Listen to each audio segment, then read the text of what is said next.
Hello पिलामाने welcome back to our YouTube channel. पिलामाने मु आज +2 सेकेंड इयर अर्थनीतिर आज एहार सिलेबस को डिस्कसन करी जहाँ फल तुम मैंने जापर कि तुम मानकर इंटरनाल रे क्यों सब पाठ आसब एवं बोर्ड एग्जाम रे क्यों सब पाठ आसब ताहा नहीं तुम मैंने एबेठारु प्रिपरेशन करि। तो चलो एहार सूचीपत्र को प्रथमे आमे डिस्कसन करबा। पिलामाने तुम मानकर अर्थनीति रे टोटाली 8टी यूनिट अछि एवं सही यूनिट मध्य अधिक बा पाठ गुड़ाक मध्य अछि। तो चलो सही पाठ गुड़ा को एबे वर्तमान डिस्कसन करबा। पिलामाने से प्रथम यूनिट रे देला उपक्रमणिका सही विषय रे दउची अर्थनीतिर संज्ञा परिसर और विषय वस्तु। सेकेंड रे देला अर्थनीति कौन ओ एहार अर्थ। पिलामाने एडा यूनिट 1 रो चैप्टर गुड़ाक। पुणी देला अर्थनीतिर परिसर और विषय वस्तु। पुणी देइची अर्थव्यवस्थार केंद्रीय समस्या अर्थव्यवस्थार अर्थ अर्थनैतिक समस्या यथा दुष्प्राप्यता मनोनयन। पिलामाने ए दुईटा होची अर्थनीतिर समस्या गुड़िक। पुणी शेषरे देला अर्थव्यवस्थार केंद्रीय समस्या आउ कौन कौन समस्या अछि। पुणी देइची अर्थव्यवस्थार मौलिक धारणा सही अर्थव्यवस्थार मौलिक धारणा चैप्टर आमे पढ़िबा मानवीय अभाव उपयोगिता द्रव्य मूल्य दर संपद। एतिकी पिला माने आमे एही अर्थशास्त्रर मौलिक अवधारणा चैप्टर एतिकी आमे पढ़िबा। एतिकी सरला पिला माने तम मानकर यूनिट 1। पुणी एबे देखिबा यूनिट 2 बा द्वितीय अध्याय। एठारे तम मानकर पढ़ा जिवो उपभोग और चाहिदा विषय रे उपभोग पढ़िबा एवं उपभोगर गुरुत्व पढ़िबा। मोट उपयोगिता और सीमांत उपयोगिता एही दुई मध्य रे कंपैरिजन मध्य देखिबो। पुणी देखिबो क्रम ह्रासमान सीमांत उपयोगितार सूत्र समसीमांत उपयोगितार सूत्र उपभोक्ता संतुलनर शर्तावली। एहीपरि भाव में तुम मैंने यूनिट 2 रो चाहिदार प्रथम चैप्टर रे देखिबो। पुणी सेकेंड नंबर चैप्टर रे चाहिदा विषय रे तुम मैंने पढ़िबो। कौन कौन पढ़िबो चाहिदार अर्थ पढ़िबो चाहिदार निर्णायक पढ़िबो चाहिदार प्रकार भेद गुड़ाक पढ़िबो चाहिदा फलन गुड़ाक पढ़िबो चाहिदार सूत्र शेष रे पढ़िबो। एवं मध्य अछि चाहिदा परिमाण रे परिवर्तन एवं चाहिदार परिवर्तन। पिला माने एटा गुटी इम्पोर्टान्टा एटा कंपैरिजन करके लिखिबाकू अच्छे भितरे। पुणी तृतीय नंबर चैप्टर हैला चाहिदार दर स्थितिस्थापकता यूनिट 2 रो तृतीय नंबर चैप्टर। यूनिट 2 रो तृतीय नंबर चैप्टर क्यों चैप्टरटा चाहिदार दर स्थितिस्थापकता। सेठारे तुम मैंने पढ़िबो चाहिदार दर स्थितिस्थापकर प्रकार भेद आउ चाहिदार दर स्थितिस्थापकतार परिमाप। यहाकू प्रकार भेद विषय रे भाग भाग कराइछि एवं यहाकू परिमाप किपरि कराहबो सेही विषय रे मध्य एही पाठ रे डिस्कशन ହେଇछि। पिला माने एतिकी थिला तम मानकर यूनिट 2। पुणी एबे देखिबा यूनिट 3। यूनिट 3 रो विषय वस्तु हैला उत्पादन। एहार विषय वस्तु कौन उत्पादन। एठारे प्रथम पाठ रे पढ़िबो उत्पादनर अर्थ उत्पादनर साधन और उत्पादनर फलन प्रोडक्शन विषय रे पिला माने पढ़िबो। एही चैप्टर रे कौन कौन पढ़िबो उत्पादनर अर्थ विषय रे पढ़िबो उत्पादनर साधन गुड़ाक विषय रे पढ़िबो आउ उत्पादनर फलन विषय रे पढ़िबो। पुणी सेकेंड नंबर चैप्टर देला मोट उत्पाद हाराहारी उत्पाद और सीमांत उत्पाद। ए तीनोटी विषय रे तुम मैंने बहुत सुंदर भाव में यही पाठ रे कभराइज हो एवं पढ़िबो। पुणी 3 नंबर चैप्टर देला परिवर्ती अनुपात सूत्र। एटा गोटे पिला माने तुम मानकर इम्पोर्टान्ट पाठटी यहाकू मध्य देखिथिबो बा पढ़िबाकू चेष्टा करिबो। पुणी एबे देखिबा यूनिट 4 बा चतुर्थ अध्याय। एठारे तमे माने पढ़िबो परिव्यय आय और जोगाण। एठारे प्रथम चैप्टर हैला परिव्यय। परिव्यय रे तमे माने पढ़िबो परिव्ययर अर्थ कौन परिव्ययर प्रकार भेद कौन कौन अछि सुव्यक्त परिव्यय अव्यक्त परिव्यय अर्थनीतिक परिव्यय मौद्रिक परिव्यय वास्तव परिव्यय एवं विकल्प परिव्यय और स्वल्पकालीन परिव्यय। स्वल्पकालीन परिव्यय रे पुणी एहाकू अधिक भाग रे विभक्त करा जायछि जेपरि स्थिर परिव्यय परवर्ती परिव्यय मोट परिव्यय ହାରାହାରି ପରିବ୍ୟୟ ଏବଂ ସୀମାନ୍ତ ପରିବ୍ୟୟ। ଏହିପରି ଭାବରେ ତୁମେମାନେ ଭାଗ ଭାଗ କରିକି ଏହି ପାଠ ଗୁଡ଼ାକ ପଢ଼ିବ।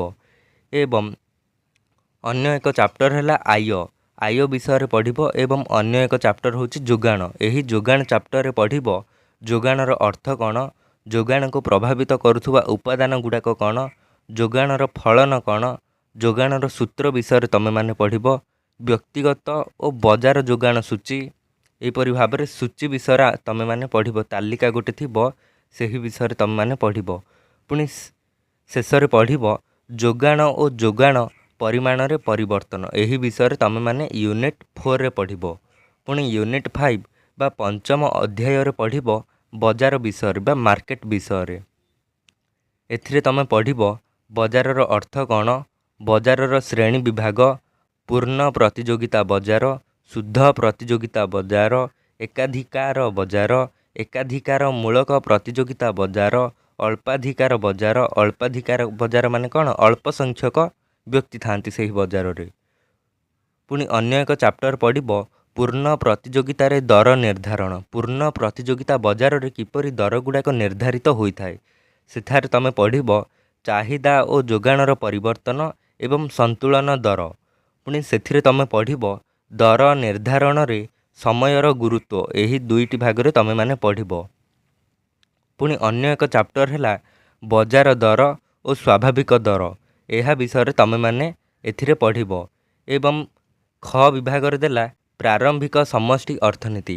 ପିଲାମାନେ ତୁମେ ଏହି ପର୍ଯ୍ୟନ୍ତ ଯେଉଁ ପର୍ଯ୍ୟନ୍ତ କି ପଞ୍ଚମ ଅଧ୍ୟାୟ ପର୍ଯ୍ୟନ୍ତ ଦେଖିତ, ଏଥିରେ ତୁମେ ବ୍ୟଷ୍ଟି ଅର୍ଥନୀତି ମାନେ କମ୍ ଅର୍ଥନୀତି ବିଷୟରେ ପଢ଼ିଥିବ ବା କମ୍ ଅର୍ଥନୀତି ବିଷୟରେ ଏହି ଭାଗରେ ଥିଲା।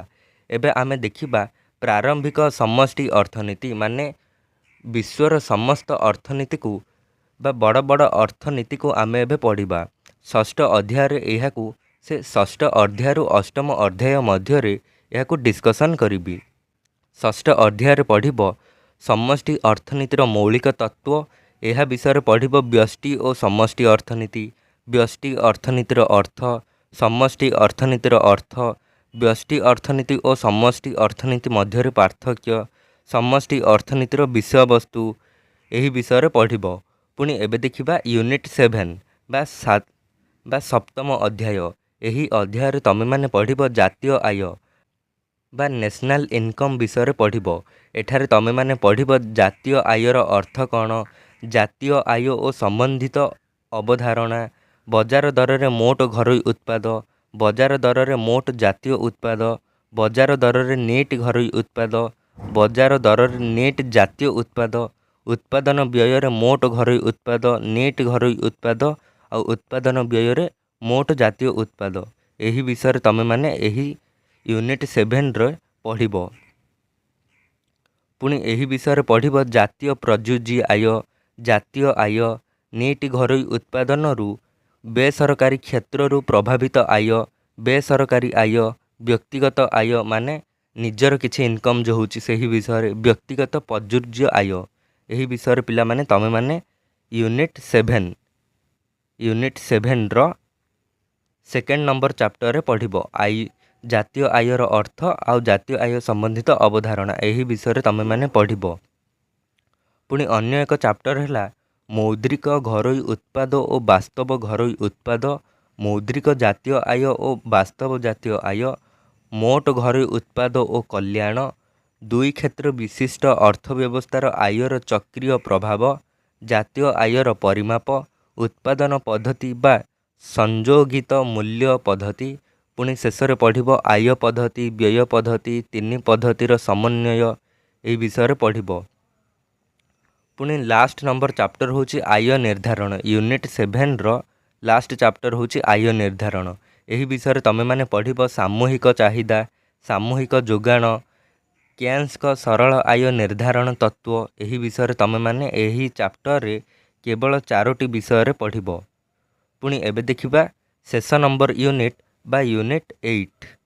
ୟୁନିଟ୍ 8ରେ ପଢ଼ିବ ମୁଦ୍ରା, ବ୍ୟାଙ୍କିଂ, ରାଷ୍ଟ୍ରୀୟ ବିତ୍ତ। ଏହି ଭିତରେ ପ୍ରଥମ ଚାପ୍ଟର ହେଉଛି ମୁଦ୍ରା ଓ ମୁଦ୍ରାର କାର୍ଯ୍ୟ। ଏହି ଚାପ୍ଟର ମଧ୍ୟରେ ପଢ଼ିବ ମୁଦ୍ରାର ଅର୍ଥ, ମୁଦ୍ରା ଓ ନିକଟ ମୁଦ୍ରା, पुणी मुद्रार कार्य मुद्रा को आम क्यों क्यों कार्य लगाई थाउ। पुणी सेकेंड नंबर चैप्टर पढ़िबो बैंकिंग विषय। बैंकिंग विषय पढ़िबो बैंक रो अर्थ, वाणिज्यिक बैंक रो कार्यावली, वाणिज्यिक बैंक रो संतुलन पत्र, केंद्रीय बैंक रो अर्थ, केंद्रीय बैंक और वाणिज्यिक बैंक मध्य पार्थक्य, केंद्रीय बैंक रो कार्यावली यही विषय तुम मैंने पढ़िबो। पुणी तृतीय नंबर चैप्टर होची राष्ट्रीय वित्त। यही विषय तुम मैंने पढ़िबो राष्ट्रीय वित्तर अर्थ, राष्ट्रीय वित्तर विषय वस्तु, सरकारी राजस्व उच्च, प्रत्यक्ष कर और परोक्ष कर ए भितर तुम मैंने डिफरेंस पढ़िबो।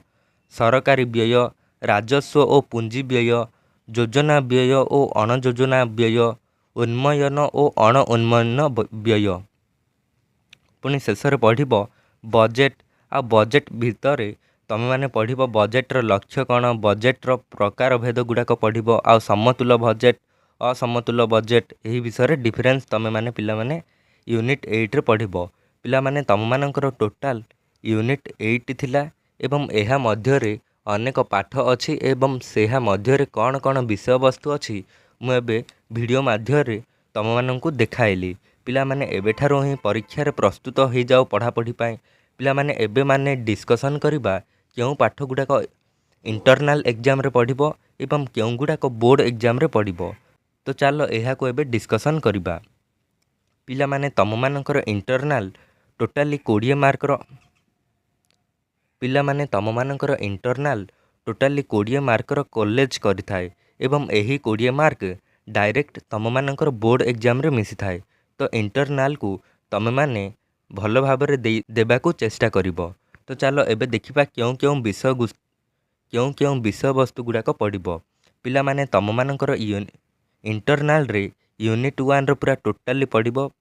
जेपरी उपक्रमणिका एवं प्रारंभिक व्यष्टि अर्थनीति विषय पढ़िबो। अर्थनीति विषय तुम मैंने एठारे पढ़िबो एवं यूनिट 2 रो अधूरी पढ़िबो माने उपभोग पढ़िबो। आ उपभोगर गुरुत्व यही दुईटी विषय तुम मानकर इंटरनाल एग्जाम हबो। आ टोटाली यूनिट 1 टा इंटरनाल हबो एवं यूनिट 2 रो आउ जेतिकी टोटाल रहिला सेईठारू यूनिट 8 पर्यंत तुम मानकर टोटाली बोर्ड एग्जाम रे पढ़िबो। बोर्ड एग्जाम रे 80 मार्कर एग्जाम हबो।